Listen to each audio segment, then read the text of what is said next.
अस्सलाम वालेकुम दोस्तों, अॼु ज़बरदस्त बेहतरीन अपडेट तव्हां सां शेयर कंदासीं।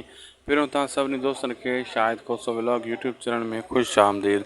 दोस्तों, रिव्यू कंदासीं मेगा सोप सीरियल पंहिंजा वेरी, जंहिंजा अचण वारा एपिसोड सनसनी खेज़ थियण वारा आहिनि। ऐं तव्हां ॾिठो त हाणे चाकर ख़ान पंहिंजे पुॼाणी ते पहुतल आहे, फाथो पियो आहे इश्क में, हुनजी बेइज़ती बि ख़ूब थी चुकी आहे। अकबर ख़ान मेणा ताना बि ॾिए थो। हुन जेको आहे चाकर ख़ान जो बदिलो वठण जे लाइ दिलावर सांवल खां हर हिकु हिसाब वठण जी कोशिशि करे रहियो आहे ऐं मुराद जहिड़े डिम्फुल खे पाण सां गॾाए करे। लेकिन शेरल मना कई, बाबा ईअं न आहे, खून ख़राबो ॻोठ वारनि जो थींदो। लेकिन डिम्फुल नथो मञे इन ॻाल्हि खे।